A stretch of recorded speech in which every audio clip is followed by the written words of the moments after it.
Hi, everybody, and welcome back to TV for Real, where reality and scripted TV collide. My name is Mike Bloom. I am joined, as always, by my liege, who I will always bend the knee to, my co-host, Sasha Joseph. Yes, I'm here. You may call me Your Grace. I'm ready. All right, well, we are ready to talk about the finale of House of the Dragon, something that certainly set the internet on fire if it was not necessarily the most fiery episode. We're going to get into that and thoughts about the season or maybe series overall with our guest this week, and I'm so excited about this because arguably this was the Survivor contestant that brought GOT into that show proper by referencing Littlefinger, though I think now we can reference her as a true mother of dragons, considering everything that has happened since her season from Survivor Island of the Idols, the fantastic Karishma Patel. Hi, thank you so much for having me. Karishma Patel, first of her name. Yes, new mother of dragons.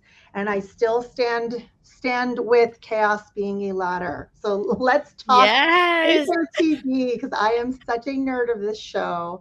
And I have so many thoughts after this finale. So excited to talk to y'all, and thank you for having me. Yeah, I mean, this is a pretty deep-seated connection. I mean, Karishma, correct me if I'm wrong. I'm pretty sure, because you and I were out there right before your Survivor season, and your season was filming, I want to say like 2 months before the finale came for Game of Thrones. And I remember us talking about it for a little while. So again, this is something that has sort of followed you on an island, off an island, away to and from the triarchy that is Survivor.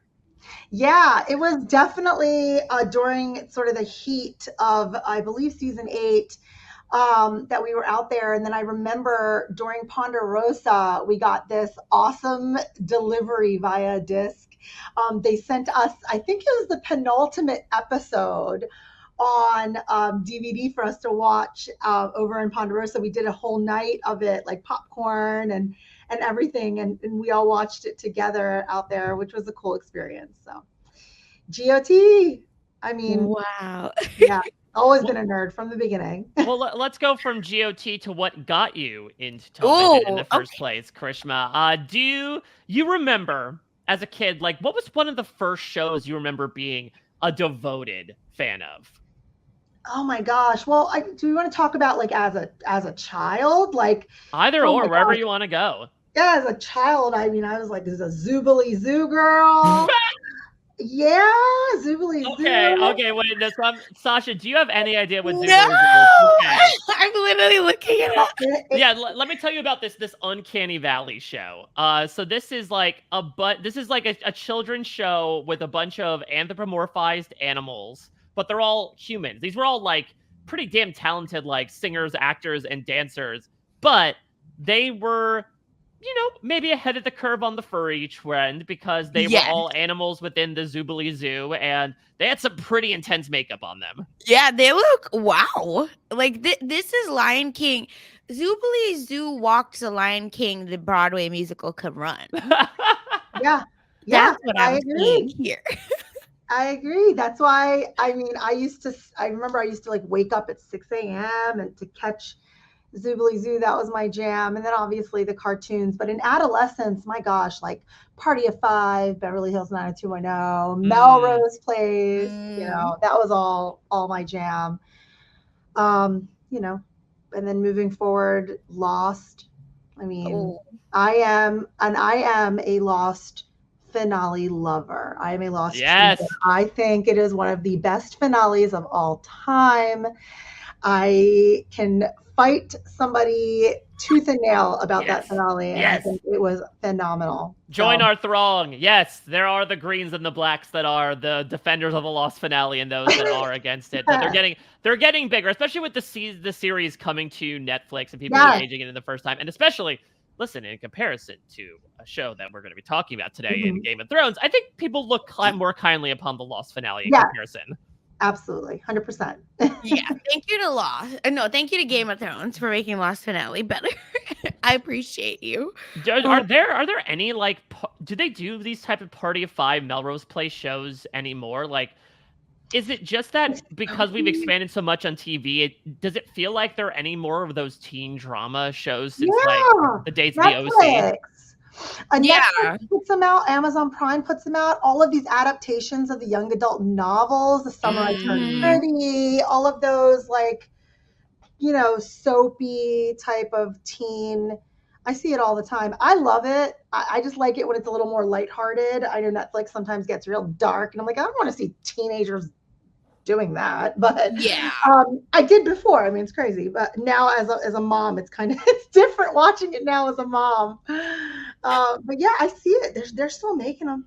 Yeah, I mean, All American is a big one. Yeah. I will say, I think, which like is a straight up teen drama where I just finished the last this season 6 watching it, and I'm just like, so where are the adults?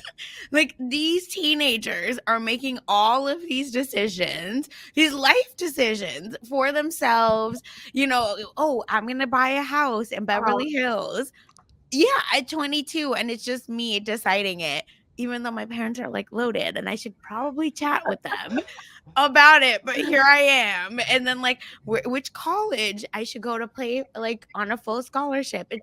It's so funny like when you see it as an adult, I feel, because you're just like, this is unserious. Like, no kid is doing all this without talking to their family. I feel the same way when I watch Cobra Kai. Like, the first thing I think to myself is, where are these kids' parents? They are throwing people off of balconies and like going to frat parties and like just kicking each other's butts and high-fiving about it. Like, parents nowhere to be found.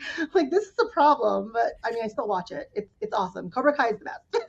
Well, then let's go from questionable parenting choices and talk about the world of Westeros. So yeah, Krishma, as you've mentioned, you've been someone that has been a dyed-in-the-wool fan of all things in that universe, be it Game of Thrones or House of the Dragon. I mean, I'm curious in general, how do you feel about House of the Dragon? Like, do you feel like it's a good follow-up? Does it not hold a candle at this point to those original several maybe seasons, maybe not all of them, of Game of Thrones proper?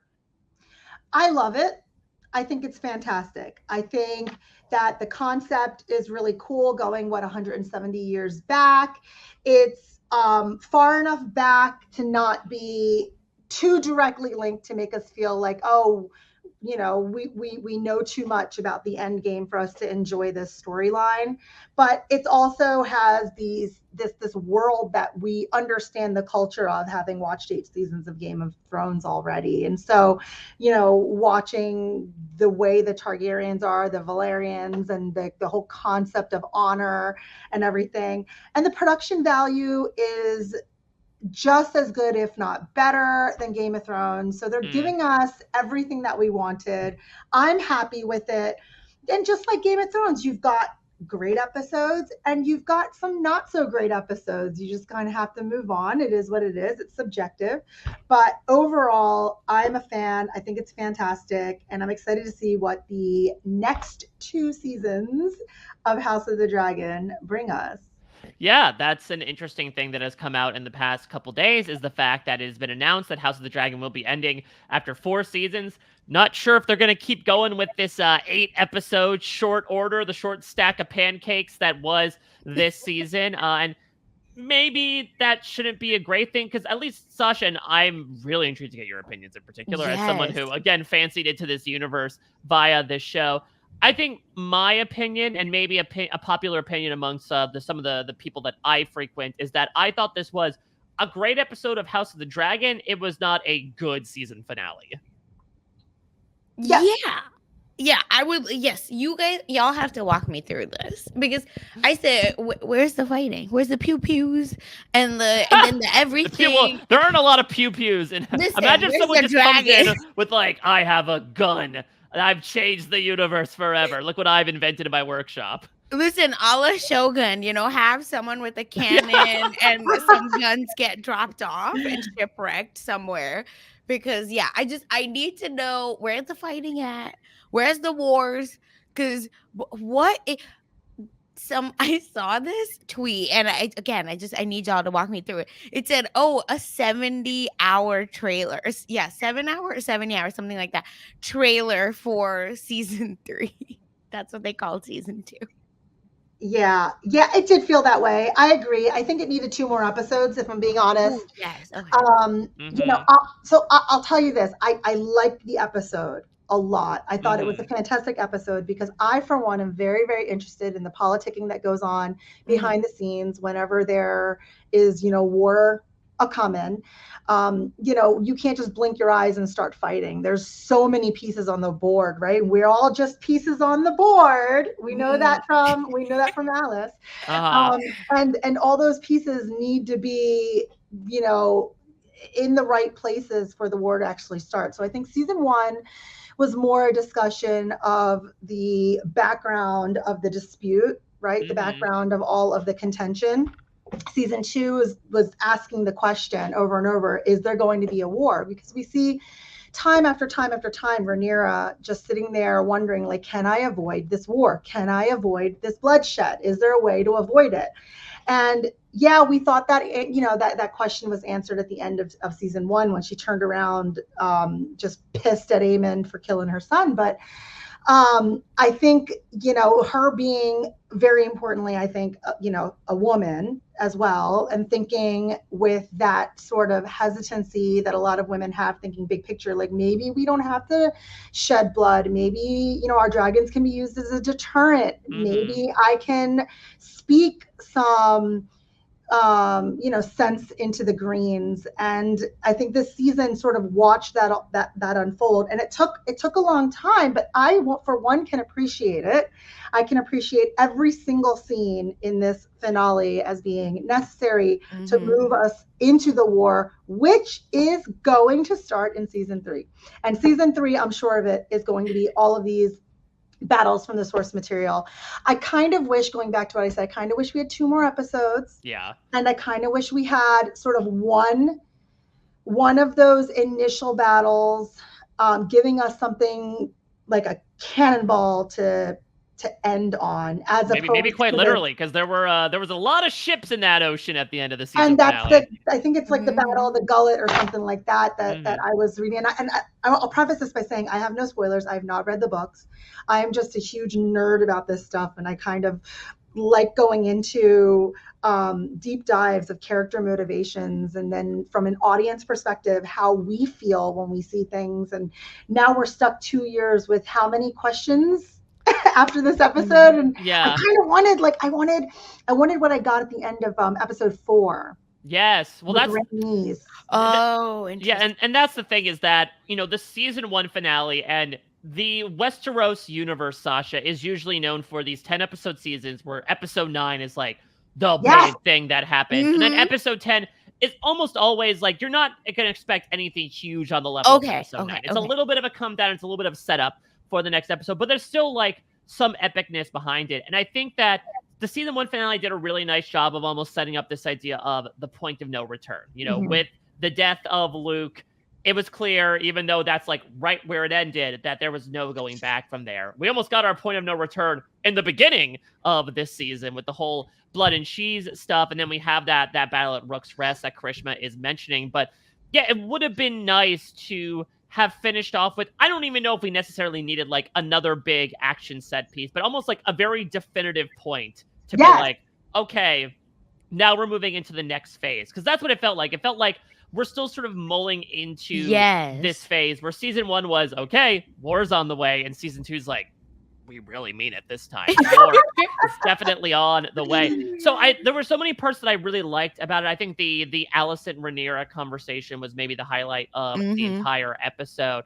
I also think it's really interesting because you mentioned this before, Karishma, that something that I had to get used to in watching House of the Dragon in the first season was like, okay, this is a much smaller cast of characters than Game of Thrones. They were all concentrated in King's Landing, pretty much.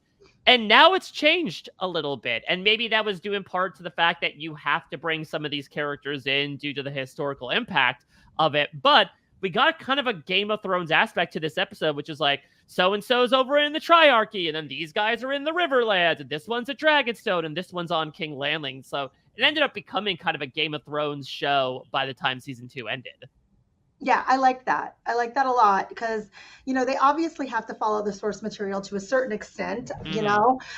and all of these players are important in which this is not a spoiler, the eventual destruction of all the dragons. We all know, at the very core, that's how this whole thing kind of goes.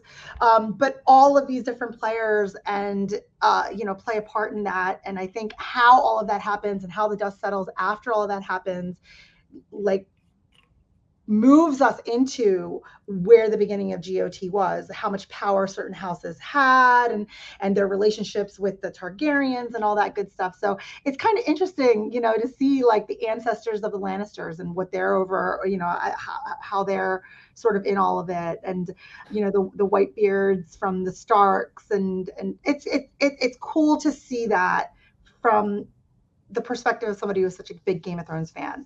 I like that Yeah. they're incorporating all of these different houses. Yeah, who would have thought that the Lannisters were rolling around in shit even years before we meet the characters, with little Woo! Tyler Lannister having to wrestle with, what's her name, Lohar? Lohar. Yes.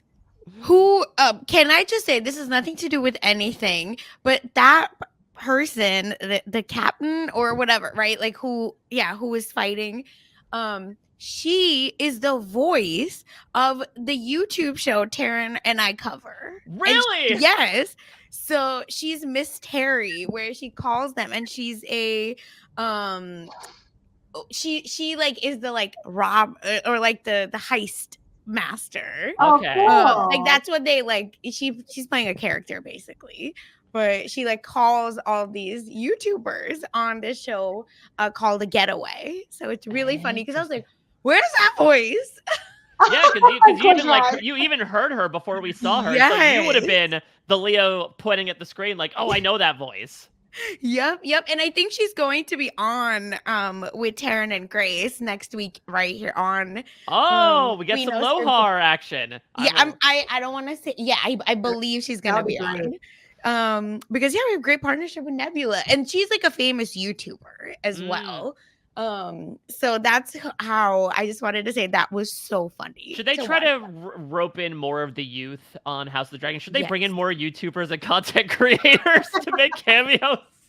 Why not? Why not? I think her character, introducing her in a place like out there talking to the Triarchy, was really Mhm. interesting. And they did that many times in Game of Thrones. And one of the critiques I heard a lot about House of the Dragon was it was really, really serious. Mm. There wasn't as much lighthearted humor or anything like that. I mean, we got it in Game of Thrones with Tyrion and Bronn and all of them, and we didn't really have very much of it. And introducing her into the mix sort of brought that. I will tell you this: was I a huge fan of the time spent out there in mud wrestling? No, I was not. I didn't need all of that. I didn't need all that time spent. There was more important things I was focused on, but introducing her as a character, and then now I'm interested in seeing where she goes in season 3 was definitely a plus. All right, so Sasha, please Mhm. provide your cues. We'll have some A's here, hopefully. Oof. Yeah. Here's the thing. Okay. I think number one is okay. I loved when it's time for the bastards to rise up, right? Like that was so good. That where Karishma, I agree that I think that the strategy, I was just missing more of those moments where imagine having a dragon come up and sniff you. That is House of Dragons. You see what I'm saying? But then let's talk about our guy, Damon. Yeah, Damon. What is going on with you, sir? I mean, He there's a lot of is stuff. useless. He has done niche, nothing, just wallowing because he can't be the man behind a strong woman. I can't handle him anymore. I can't. I want to fight him. But who is that man? Because that's who I love the most. Who snitches on him? So are you talking about oh no, you're talking about what, Simon Broom? Strong. Yes. No, yeah, because there's the guy who just came and was like, by the way, like, Oh, I Rhaenyra hate sucks. him. Okay, yeah, you're talking Yes. about Simon Strong, the Yes. like his number one guy this entire time that he was in Harrenhal. The best character of the season. Love Sir Simon Strong. He's the one that sends a raven to Rhaenyra, letting her know that I think that there is some corruption afoot, and that's what impacts her to get on her dragon and come see Damon. I'm gonna say this: I am a Damon defender. Ooh. Oh, Damon okay. defender. Okay. Okay. Now let me tell you why. Okay. Yes. First of all, it has nothing to do with my crush on Matt Smith. Put that aside. I'm glad you brought that up first, though, because it does make me wonder. I don't know why. There's something about it. There's something about the crazy. I don't know. Okay. Valid. But let's shelve that for a second. Damon's arc this season was just, it was long, it was dull, it was like, what is going on? Why is he episode after episode just sitting in this drowning, dilapidated Harrenhal having these visions?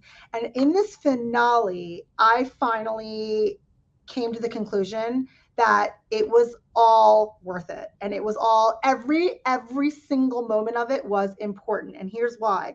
Damon as a character in season 1 and the beginning of season 2, if you understand him as a character, this is a man who is led by ego, and he is led by maniacal, egotistical, prideful thoughts. This is a man who is never going to, even if he marries a woman, has children with a woman, he's never going to let go of what he felt was always rightfully his. I mean, entire season 1, he's fighting with Viserys. He's being, sent away because he feels that he is the rightful heir. He is the one who should be wearing the crown next, not Rhaenyra.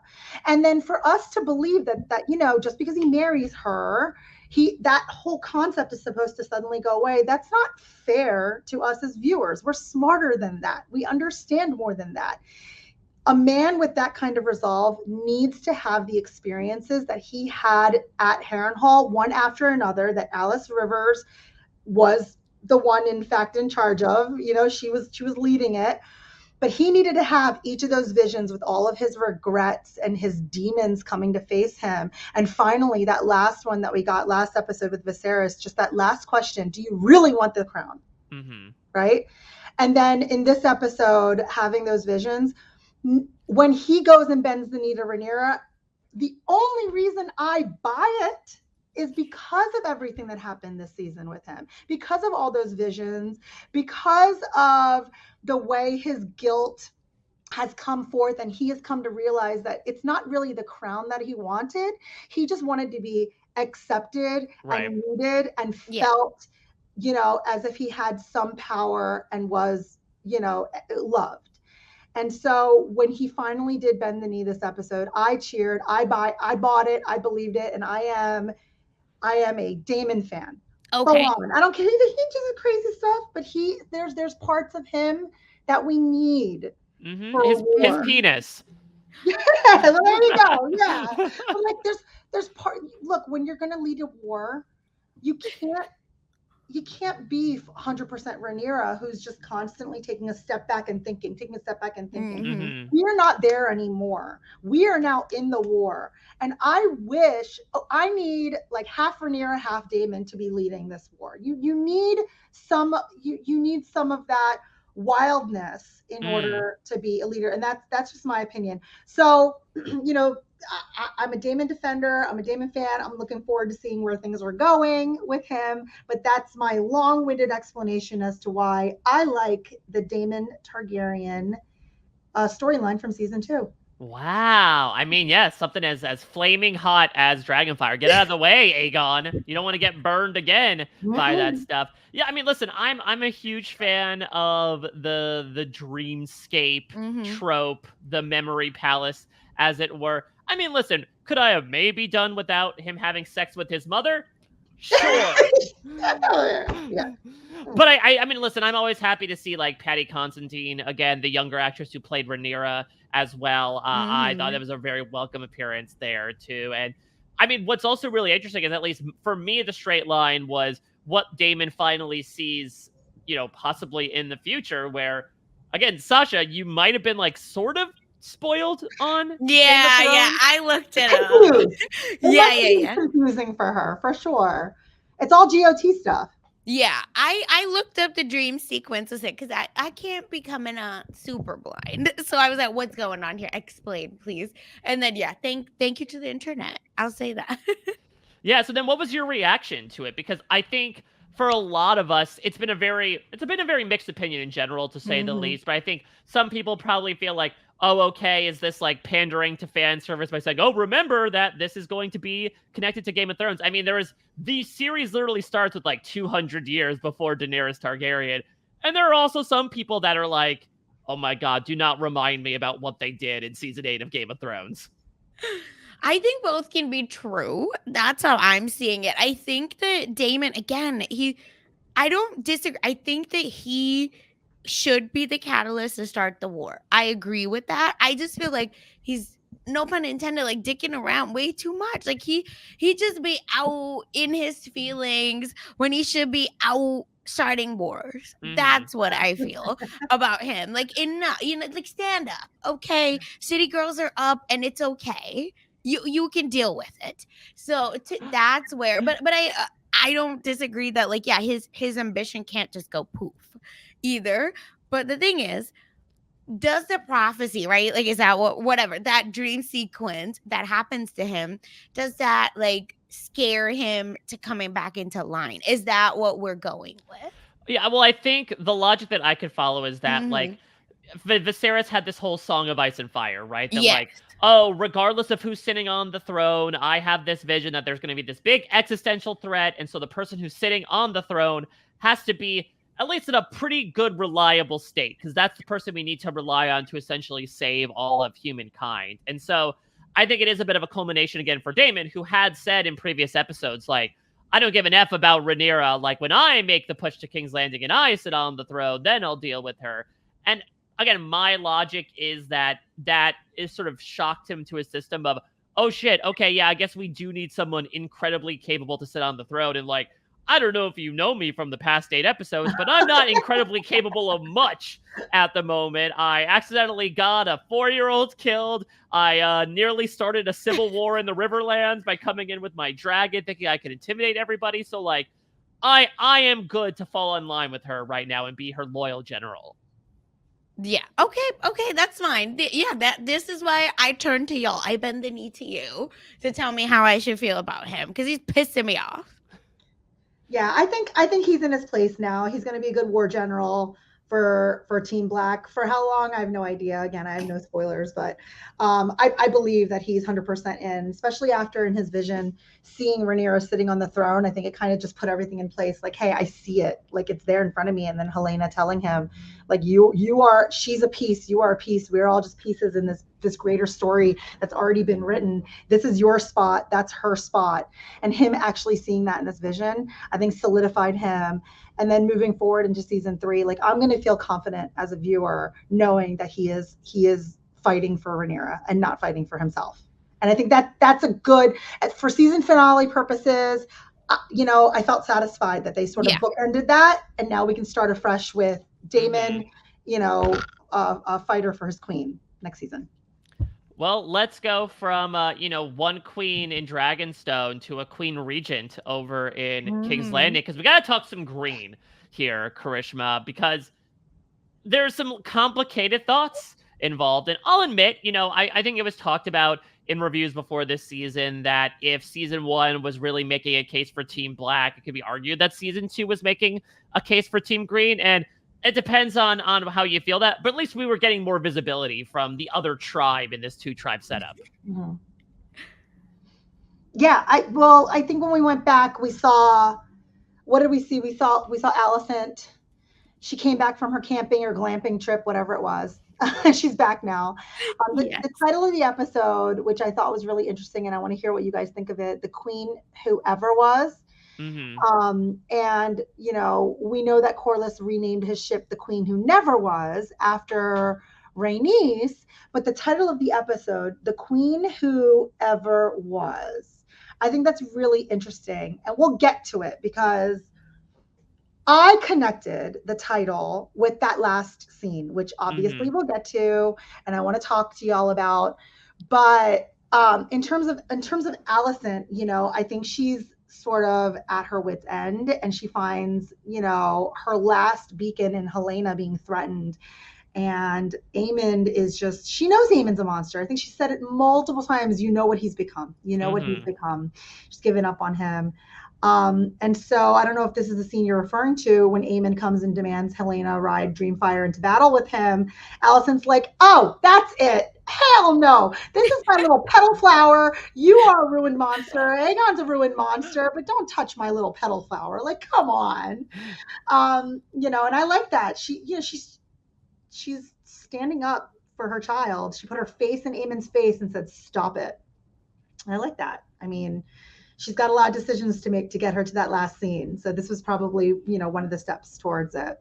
Yeah, it's interesting because, like, you could say, it's a good moment for Team Green in that, especially when she goes to Rhaenyra, like, Alicent has come to her senses a little bit. She has realized at this point, like, oh yeah, all of this is to do over me mishearing my husband on his deathbed, and that things have just gone down a path with her incredibly depraved children on all ends.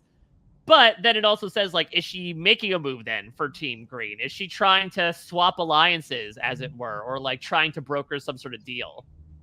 Oh man, I can't trust Green. You see what I'm saying? Like, I feel for Alicent, right? She says, look what I tried to build and look what I ended up. She said, I ordered it from Nordstrom and the Wish version has shown up, right? Like, that's what it was giving. No, Alice Rivers is the witch version.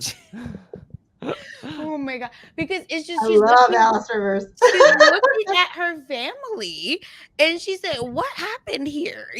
How did they become like this? And then when her brother, right, talks about the third son being so kind and nice, I feel like that was the turning point when he said no, despite you and your genes, he's good over there. He's the one you didn't raise. Yeah. And he's doing just fine. Yeah, he's good. You the drama. You the problem. And it's not wrong. Like, her sons are a hot mess.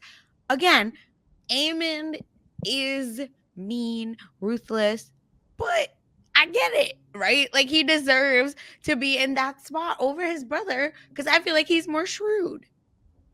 I'll tell you this, though. I was thinking about it. Can you blame Aemond for demanding Helaena ride her dragon? I mean, this is fighting for their family, right? This is a war to uphold their family, and she is the queen, and she has what is, I think, the third largest dragon right now is Dreamfire. Helaena just doesn't have the stomach for war, but can you blame him for being like, look, I have one. I've heard that they have 6. I actually have 2. Come on. Yeah. It makes sense for him. It was his execution that was piss poor when he went in there and grabbed her arm and just went to pull her. I think the second attempt up on the balcony was a little more tactful. Yeah, though I thought there was, for a hot second, he was just going to push her off when she's like, oh, by the way, I know you burned Aemon out of spite. He's like, well. Badass scene, man. That was great. His crying out of the one eye. And the actress who plays Helaena was just like chef's kiss. Like, yep. I saw it.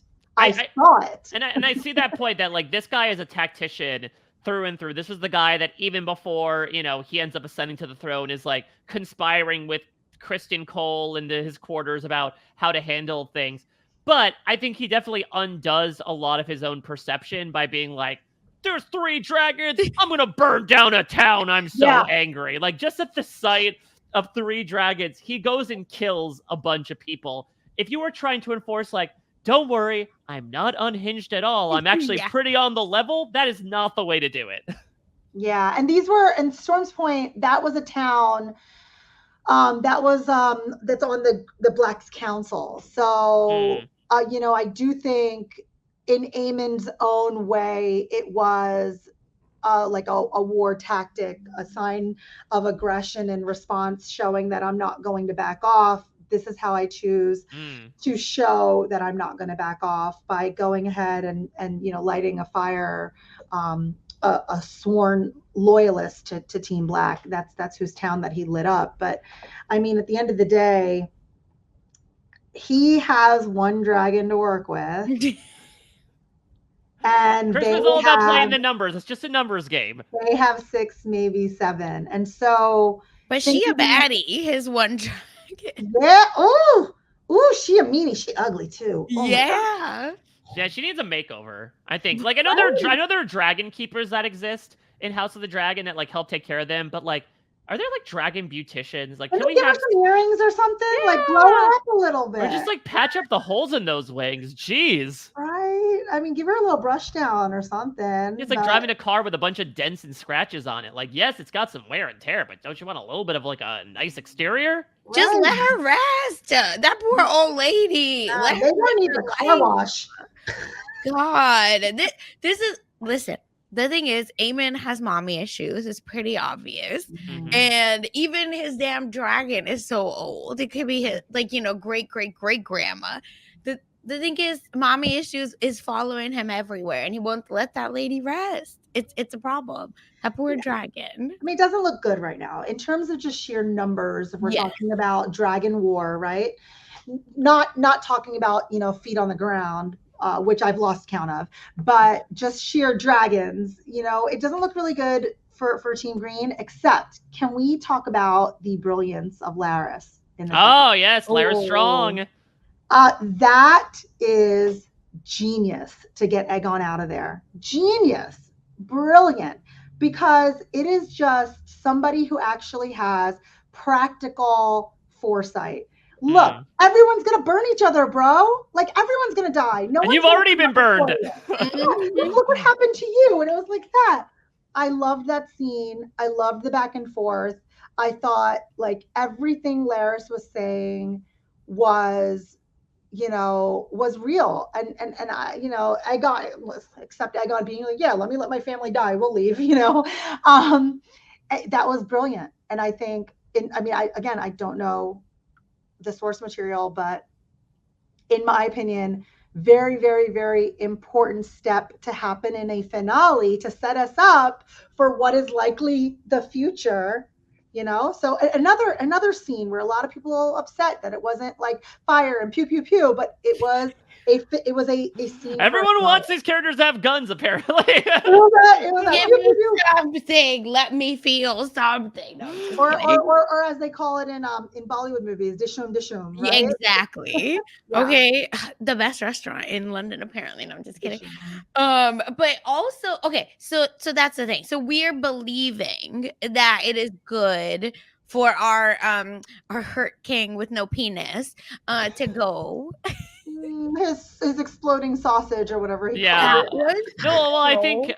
Because I think that it definitely, the tension on all of his bed scenes, which is unfortunately like the only case where he's not really getting any pleasure out of being in bed in multiple ways. But I think one of them is like Aemon is very much sort of giving that tense of like, wow, you're doing so well, big brother. It'll be a shame if something were to happen to you while you were lying here motionless and not able to defend yourself. And so what's interesting is like the Larys Strong relationship, because Larys Strong in season 1 was like an out and out sociopath, right? This is a guy that just killed his brother and his father without blinking an eye because Alicent like kind of said it loosely.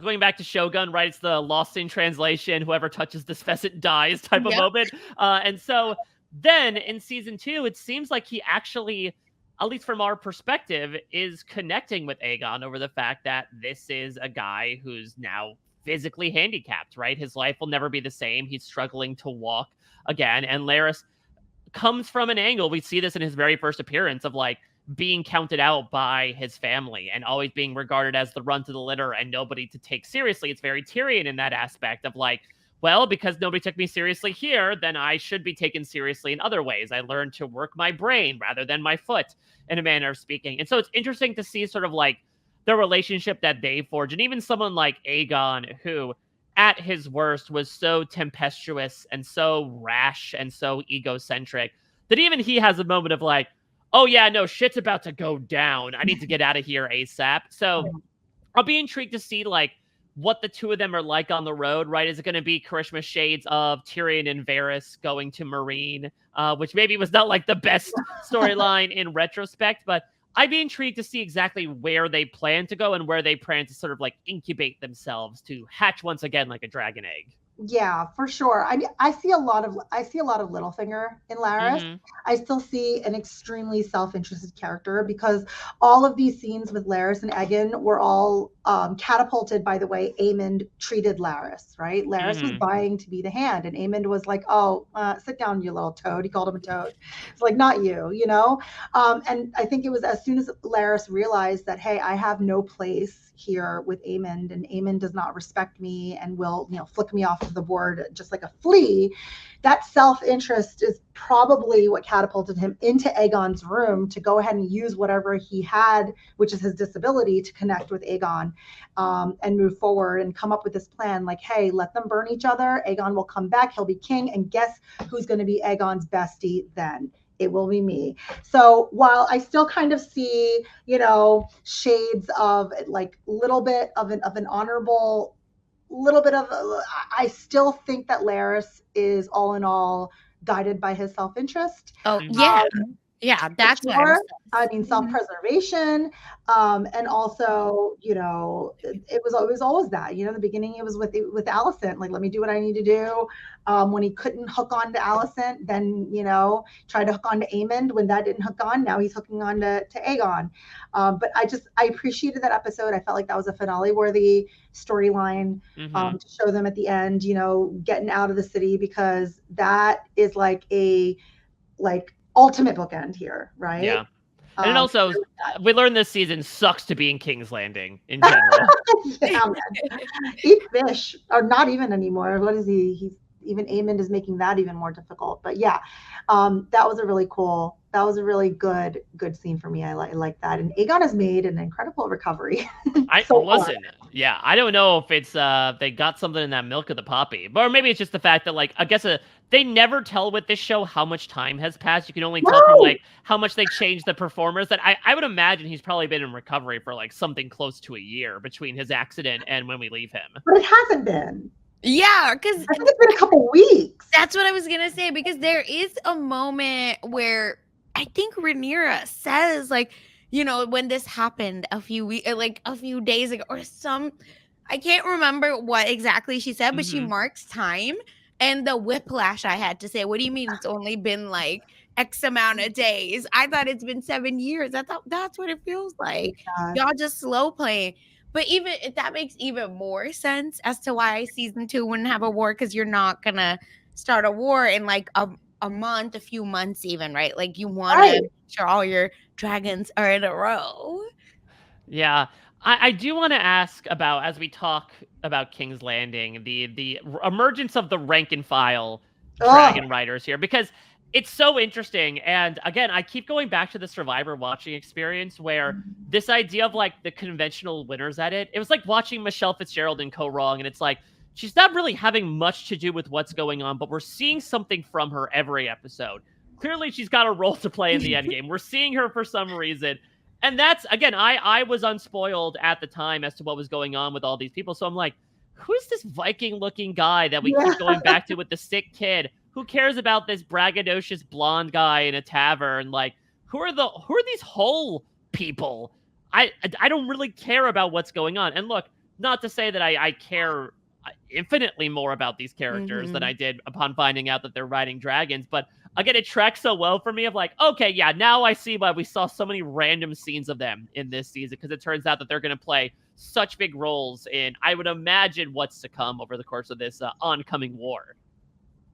Yeah, they're definitely super interesting characters. And yeah, there's always a purpose why they were being introduced. They spent so much time with Ulf in that tavern. What was it? Like one of the earlier episodes. I'm like, who is this bonkers buffoon that they're wasting like 7 out of the 50 minutes that we get on? And I had no idea, but it's like, I knew that there was going to be a reason. Either he was going to be like, have some sort of information he was going to sell, or in some way or another be important. I will say this though, if I was Jacaerys, I would have smacked the living shit out of Ulf. Something. Well, that's the other thing as well, is that like I came into this season Team Black, and not to say I'm more Team Green, but again, I keep using Survivor comparisons. It's green and black, but But I'm a little more Team Green in that this is a little bit of like Kasaya and Lamina to me from Survivor Panama. Where like Team Black is low key a little boring this season. But, yes, okay, I'm Jace with might you be on one that. of the dullest characters on the Yeah. show. Yeah, but when Ulf touched his hair and was like, you and me cut from the same cloth, I would have beat the shit out of him. I don't care if I'm a fraction of his size. Jace just like, I think the reason he did it was he was in shock that homeboy was talking to him like that. Like, I am the prince, my mom is the queen.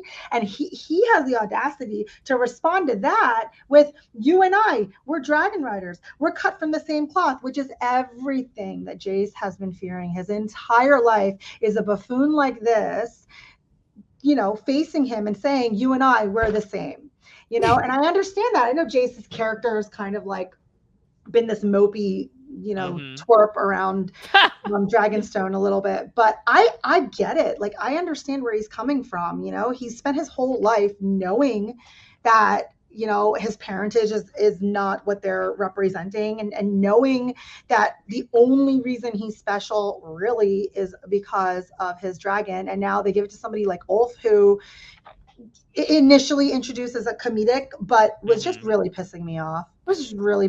Like, come on, man. Get your feet off that table. You know that table, how old that table is? Like, come on. And then he said, who are you? Baby, who am I? I run this. That's who I am. Yeah, I came out of her womb, man. Calm down. And here, okay, I have two questions that I don't know how I didn't come up with when we were talking about the premiere. But, okay. Why is it that a high tower Targaryen babies have blonde hair, but a Targaryen and Sir whatever babies don't? The math ain't mathin', because they're both genetic. It's all genetics. You got to make those Punnett squares. I mean, listen. And dominant genes. Yeah, not to get too much into Game of Thrones season 1, but that becomes a rather large plot point that determines the rest of the course of the series. That, the seed is strong, and quite literally strong in the case of Jace. And so maybe it just turns out that, you know, brunette carries through in some cases, and you know, maybe it's the male side, honestly, that ends up coming through with hair color. Well, the Hulls, both the Hulls, Alan and Adam. Corlys is their dad. Alan shaves his head because Alan has silver hair. Adam does not. Yeah, that's true. Disrespectful. Take it back. Send it back. But secondly, I think Jace's reaction encapsulates all of Team Black. It's the pump faking all season long. Y'all are getting provoked. You're getting pushed. You're getting nudged. You're getting everything. Hell, they're putting their feet on your necks. And this lady died. And even then, oh my God. It's just, this lady died. Rhaenyra? No. Yeah.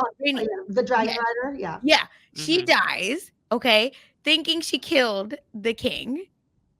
Fake, didn't happen. And actually, what's worse is that the smarter, more strategic, more evil person is now, you know, replaced. It's just, how many L's can this team take? And y'all just aren't doing anything. You know what I'm saying? It's just, and that interaction just encapsulates what I felt about Team Black. Y'all ain't gonna do shit. And that's Rhaenyra's fault. I'm telling you right now. Yeah, okay. I'm fine with that. This is not, Game of Thrones was a hero story, right? Yeah. We were led to root for the Starks. We were led to root for heroes. House of the Dragon, I'll differentiate it, is not meant to be a hero story. Yeah. It's not. We're not meant to have a hero to root for. But naturally, what I think has emerged is a lot of people have found themselves rooting for Rhaenyra. And I take a step back from that, and I think to myself, well, look, the qualities that she has are great qualities that I respect in a human, but in this world that they're living in, where bloodshed of innocent people is an absolute requirement. I'm sorry, lady, it is. You're going to have to burn thousands of innocent people. You just are. It's the way it is. She doesn't have it. The whole episode, I found myself screaming at the TV. Rhaenyra, fight! Corlys is telling her in no unclear terms, this is the time to strike. You need to strike now. And she takes a step back. And like, she goes to Mysteria, I thought that my 6 dragons were going to be a deterrent. No, they're a deterrent when you go and blow some freaking fire. They're not a deterrent by getting up and waving, be like, ha, I'm here. That's not going to work. You know what's going to happen? He's going to go burn Storm's Point. Yeah. She has to get on those dragons. She needs to get Ulfin and whatever, Hugh and Adam trained up. They put them through the Disney Pixar How to Train Your Dragon, get them through, the obstacle courses, right?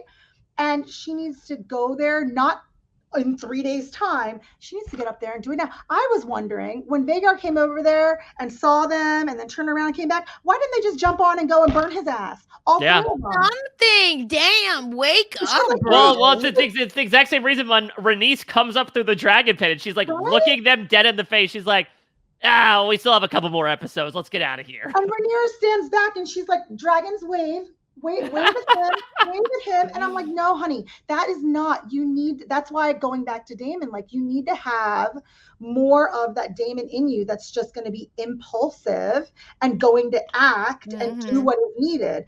It's like difference of killing 1 million people versus killing 10,000 people. Go and kill the 10,000, but don't do it in 3 days. Do it now. Right. And her hesitating is her downfall. So she's being framed as kind of like a hero, but she's not. She's actually the one that's, Sasha, I agree. Like she's the reason. She's the reason that nothing is happening. Yeah. Right. And that's really interesting. Sorry, one last thing. Please, go ahead. I'm also thinking it's her, and then she has this council of the patriarchy that just will not let her breathe, because she's like, I just want to ride the dragon. No, you are a woman, sit home, right? Like they're just, I feel like also that they are holding her back, and she is skittish. So that together, good. Here we are. Yeah, well, that's what I was about to say. Is that like it's interesting that she has this sort of like cautious attitude, considering that for a while it was, no, I need to get on the dragons. Why can't I fly into battle? Which sort of pursues her down this path of booking the bastards, because it's like, well, listen, if you're not going to have me do it, we got to get other people to do it. But yeah, it's this other moment where maybe she's tactically incorrect with the points where she is brave and putting herself out front. Like she does immediately fly off to talk with Adam of Hull and bring him in. But yeah, when it's like, oh, here's Vhagar and here are 3 big-ass dragons, let's take care of it. They're like, go. I think it's that Rhaenyra probably has the scripts ahead of time, and she's like, we've still got 2 more seasons of this. Like, yeah. Or maybe she put her hand on the freaking Weirwood tree and was like, oh, okay, I see how the rest of this goes for Aemon and for Vhagar. Like, I'm gonna wait. This is not the time to go after you. Yeah, for sure. I mean, it is what it is. I hope, now it's 3 days time, whatever she decides to do. She's left at the end of this episode with a lot of decisions to make, but no more using the word deterrent, right? These dragons are not deterrents. You need to go and seal the deal. You need to go and do what's needed. And it's going to require bloodshed. Like, that's the world you live in. Like, it's going to require people dying. That's the thing, is that as much as I was joking about like the pews of it all, the dragons sort of just become an analog for nuclear warheads at this point. And we're basically getting into like Cold War mutually assured destruction of trying to saber rattle each other with as many dragons as possible. But in this case, like, we actually have had a bunch of skirmishes involving these dragons. So yeah, it'll be intriguing to see what happens.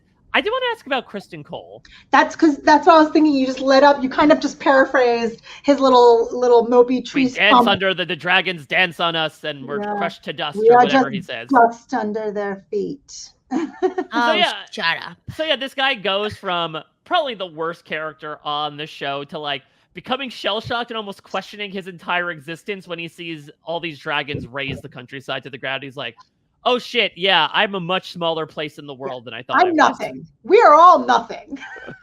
We mean nothing. Oh my God. It's just the way I could go on a like rant, a thesis about this man, the like nice guy trademark that he is.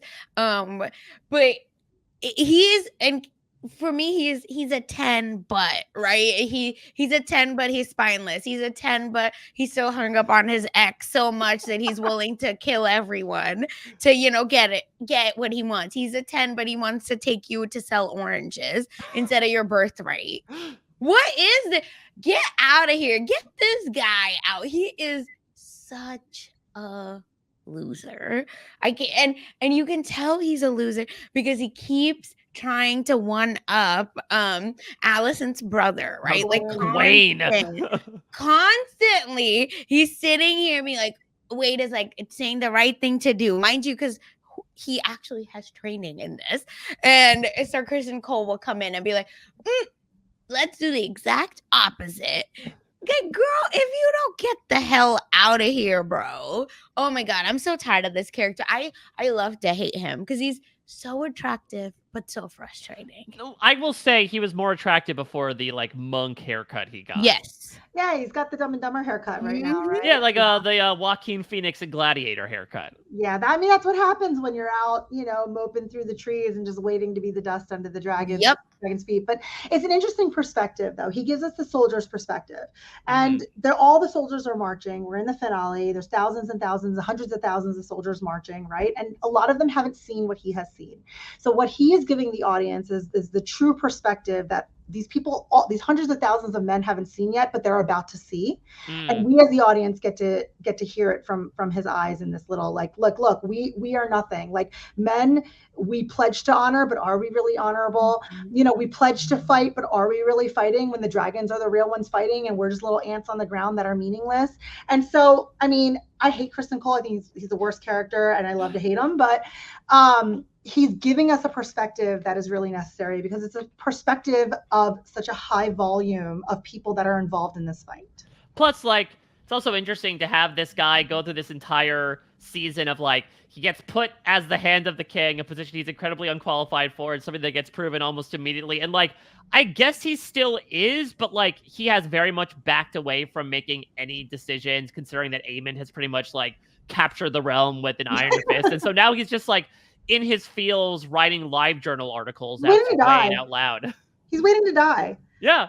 He's like, women are my downfall. I actually love that.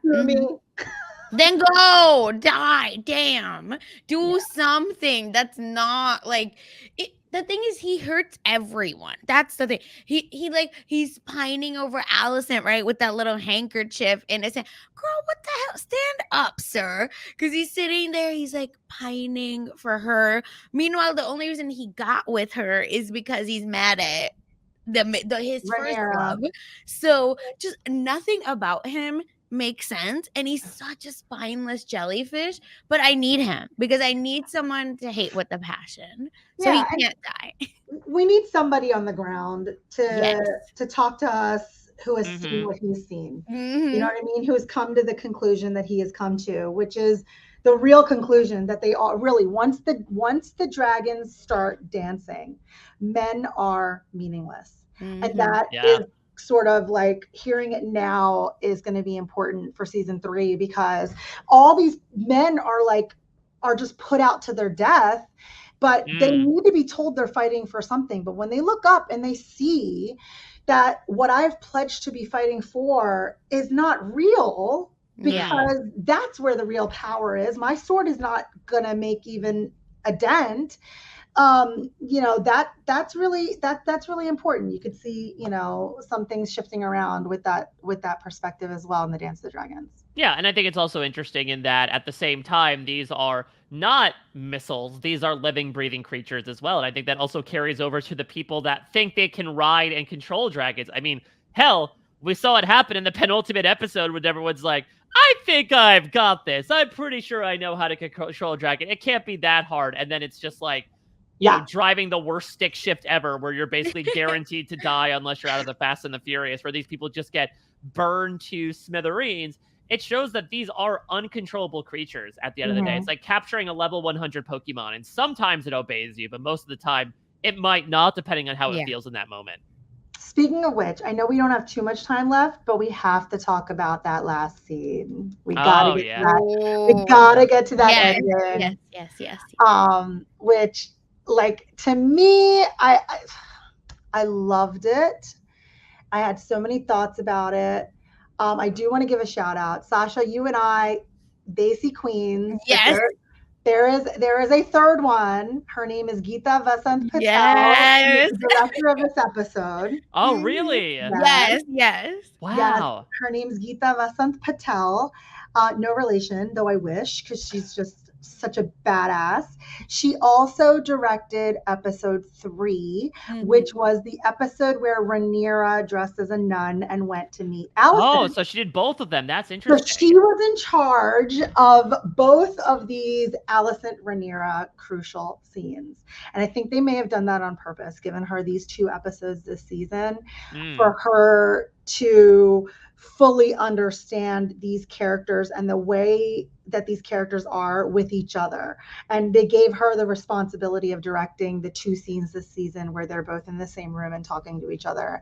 And those are probably 2 of like my favorite scenes of the entire season, because they are 20 in so many ways, like 20 years in the making, right? These women have like this whole thing. The thing about HOTD that I love so much is it's so woman centric. Like the posters and everything is about these 2 women who are in places of power, but they have to fight for whatever power that they can have and the power they can have in a patriarchal society. And so I have a lot to say. I will say it, but I want to hear from you guys what your thoughts were first, sort of on that scene, and then I'm gonna tell you as I was watching it what my thoughts were, which is so different than what I've heard and seen in the Twitterverse. Wow. I love that.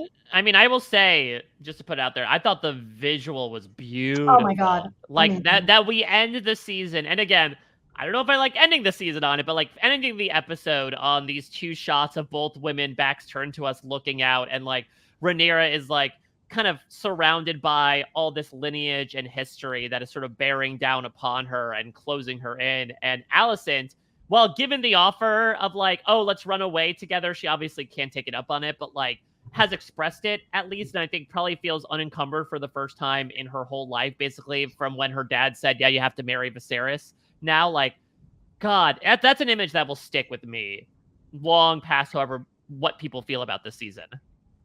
Yeah, no, I really agree. And it's seeing this freedom for one person versus, I think, set up for the other person who's now like caught, in everything. So from what I kept thinking was, you caused this, like Alicent, right? You're the one that said, hey, in his dying breath, he changed his mind. Here's what's actually going on. Whatever. Again, and I think Alicent truly believes that, ? So maybe I'll say she believes it and it's true for her, but you caused this and now you're going out into freedom while you're leaving my girl to just sit here and struggle and be in charge of the death of a lot of people. So that's what I think came up for me, where I was like, she doesn't get to just go free. What the hell? So here's what, when I was watching the episode, what I was thinking and hellbent on. So what is the lesson that we learn in Survivor and then we take with us in life? Knowledge is power. Oh boy. Right? Knowledge is more powerful than any weapon, including dragons, if used correctly. So let's take a step back and put ourselves in Alicent's position. She's the matriarch, the queen regent. She has set things in motion herself that are inevitably, in her mind, going to lead to all her entire family and her children's demise. Because now she knows that Rhaenyra's got the six dragons, and they only have one that's being ridden by her psychopathic son, right? She knows it. So in her perspective, she has to think, what can I do still being in this position that I'm in, stripped of all the power that I have? Do I have any power left? Right. Alicent does have one piece of power left, and that is knowledge that she gained in episode 3. When Rhaenyra went to see Alicent, she gained the power of knowledge that Rhaenyra does not want to fight a war. Mhm. Yes. Yeah. Nobody else knows. Only Alicent knows that Rhaenyra doesn't want the war. That Rhaenyra will do whatever she can to prevent the war, which is so rare, and nobody else knows that, right? Only Alicent has that knowledge. This is what I thought when I saw Alicent come to visit Rhaenyra. I thought it was a trick. Oh, Yeah, I did too. Yeah. That's good. I thought Alicent put her weapon in play. And played her weapon, played her idol, played her weapon, which is her knowledge of Rhaenyra's motivations and Rhaenyra's weaknesses, and went there to offer Rhaenyra something as a trick to then lure her into the Red Keep and kill her.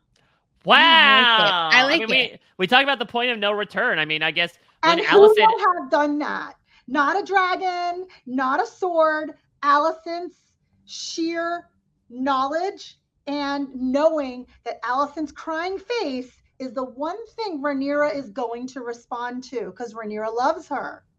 Wow. I mean, and she knows it. I mean, this is a person who did, slash Rhaenyra's entire arm many, many years back. It's tough to come back from that. In fact, I do believe that Rhaenyra is grabbing her arm, perhaps incidentally, at the time that she's regarding her, being like, last time we had a one-on-one, this didn't go terribly well. Wow, I did not think about that angle. That is so much fun. I was 100%, without a shred of doubt in my mind, convinced while I was watching it that that this season was going to end with the Greens on top, because Alicent bested Rhaenyra.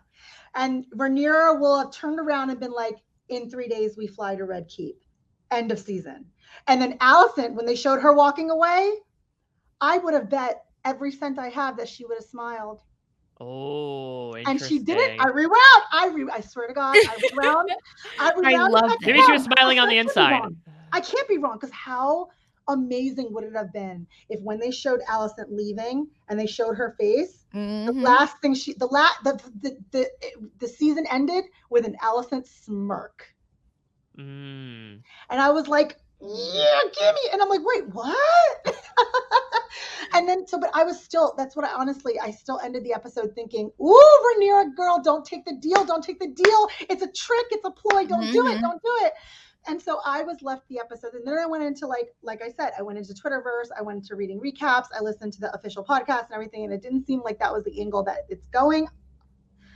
It doesn't seem like it. Who knows? But I was like, damn, Sarah Hess, can I come in as a writer? Because I can hook it up. Okay. Yeah, exactly. So that was my thought on that. I love that read. I love that read so much. We're seeing the blacks come up. 6 dragons versus 1, come up, having the army of bastards. We're seeing them. But that would have been the green win to win it all. Well, with emotion and knowledge, not a dragon fire. Yeah. Alicent would have beat Rhaenyra. And also, I think, listen, it's illogical to go into Dragonstone and try to take her out. They tried to do that with Kristen Cole's Parent Trap plan that ended up going south. So it's like, no, you draw Rhaenyra out into my house, and then I get my revenge. Exactly. All they need is her in a room. And that's exactly what Alicent offered. Come to the room, right? And Rhaenyra bought it. She's buying it. I hope she doesn't. I don't know. I hope she knows that you can't just walk into a room and take the throne. You're going to have to fight, girl. But who knows what's going to happen. But that's what I thought. And I was so hell-bent on that, because it would have been so beautiful to me as an arc, as this is a woman who's besting another woman with whatever power that she has, which is the most formidable power, is knowing how to manipulate somebody with your knowledge. And almost the only thing I think we'd be okay with, right? As Team Black, I feel if another woman gets her, fair play. Alicent gets her fair play. Yeah. If there is one person to make her fall, it should be Alicent. Right? Yes. I thought that she was gonna. Yeah, I thought that she was gonna go. They were gonna show that part that she shows up and gets at least put into jail, gets captured, something. And that's when it almost gets Damon and everyone else. energized to be like, oh, we need to shape up because Yeah, go get your girl. Yeah, but Yeah, it's fine. No damsel in distress, I guess. No, Yeah. instead she causes the distress, as we'll Yep. find out in 2 years from now, unfortunately. So we got to put this all on pause, basically. Though I think we'll have some other Game of Thrones adjacent stuff to deal with in the meantime, more spin-offs. Karishma, is there anything else you want to talk about? I have to shout out Alan of Hull for that speech. You know, tell him, you know, Corliss Deadbeat Dad of the Year. Yes. That was a great speech. I really appreciated that. I'm trying to think. I'm going off the top of my head, but like that, you know, he needed to hear that. He needed to hear it. And I think that's it. And me wanting to just slap off silly. Oh, seriously? Like front slap, back slap, like, you know, all of it. Boy, mind your manners. I'm telling you, I feel like they have like just, you know, it's like the worst foreplay ever. Where it's just like, oh, but it won't happen. It won't happen, right? Like it's just Team Black. Get it together. Do something. No, they left us saying you just get a kiss and that's it. Maybe Ulf and Kristen Cole will have like their own 1v1 battle and neither one survives. And then it really is problem solved on both ends. Exactly. But he's like kind of like the Charlie Day. He's like the Maverick, the wild card. Yeah, you the know? wild card, baby. Wild card, baby. I think he's gonna be a problem in the future. They're setting it up that he's gonna be a problem. But we'll see. But you know, at the end of the day, if you take it as comic relief, you sort of get it as comic relief. I think, you know. Well, if anyone had a problem with Ulf, nobody had a problem with you, Karishma, on this podcast, because this was such an incredible time. Thank you for bringing in the complicated analysis, the theories, the surprises, in a way that only you truly could. This was such a great experience getting to have you on. I'm sure this will not be the last time. Is there anything you want to plug, like social media or other stuff you might be doing? No, I'm not very interesting on social media. Everything you see is me complaining about my pregnancy. I'm having a little girl in November. So I've got 3.5 months of this to go. But name something that should be an Olympic sport, but is not, being pregnant in the summer. Valid. Okay? That's in for Texas sure. too, Lord. Yes. With a 2-year-old at home, I am the new mother of a dragon for sure. He breathes fire. He spits fire, breathes fire, all of it. But that's, I mean, you can find me on Instagram and X at QT Karishma, letter Q, letter T Karishma. I love talking to people about everything Survivor, everything Game of Thrones, House of the Dragon. So anybody wants to sort of chat with me, that's where I can be found. Well, this was an absolute gold medal appearance from you, Karishma. Thank you so much again. Sasha, it seems like you might have some carryover from Lohar into the stuff you're doing elsewhere on podcasts. So what would you like to plug? Yes. I know, so funny. But yes, thank you, Karishma. Seriously, this was so great. And yeah, for me, y'all know, if you're wanting to know more about why something's trending, what's going on in the pop culture world, if you want to know celebrity news, check out Mess Magnets, where Kirsten McKennis and I are talking all of that and more on Robert's website /mess feed. And of course, like Mike said, Taryn Armstrong and I are talking The Getaway, which is the mole, the traitors mixed together. But the joke is everyone's a baddie. So, and it's really funny to see all these like really famous YouTubers go through this like social strategy game. So check that out again over on the Rob Has a Podcast YouTube channel.